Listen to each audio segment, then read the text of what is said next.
Estates was one of those modern suburban housing developments that proliferate in just about every town, large and small, in the Greater Bay Area, elsewhere in California, and no doubt throughout the entire country.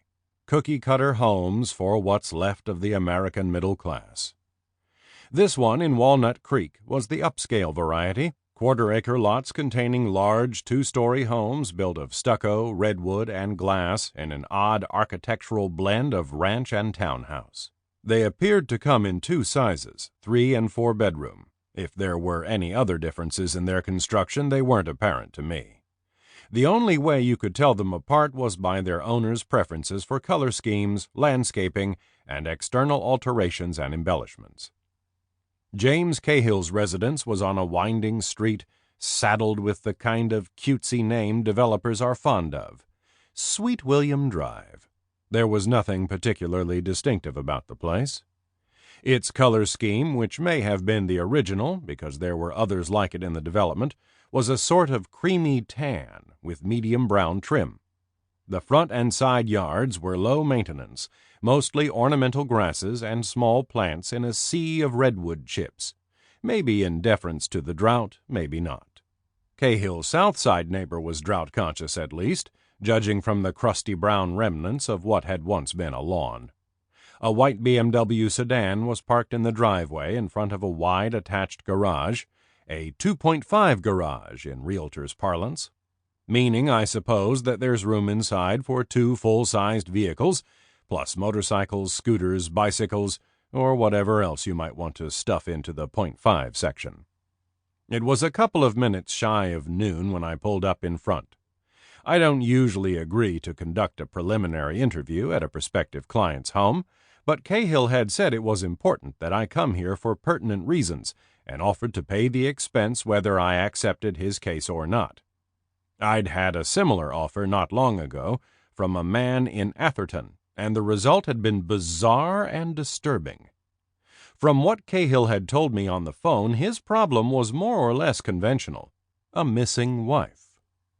The house was outfitted with an ADT wireless security system, as testified to by a panel with a sticker on it next to the door. Good for Cahill. Home break-ins were all too common in neighborhoods like this. There was also a mail slot in the door, something you don't often see in modern development homes. My first impression when Cahill opened the door was of a man under extreme strain and struggling to cope. Nervous tic at one corner of a broad mouth, dark shadows under green eyes with blood-flecked whites, a moist handshake. He looked to be in his mid-30s and was losing what was left of his dark brown hair. There was plenty of hair on his body, though. Curls and tufts of it showed through the open collar of his blue dress shirt. He didn't seem to mind the fact that I was old enough to be his father and then some. If anything, it seemed to reassure him. Age translates to wisdom in some people's view. If only that were true in my case, I thought wryly. I've learned some things over the years, but the older I get, the more I realize just how much I don't know or understand, and never will. Wise? Sometimes I feel like I ought to be wearing a dunce cap.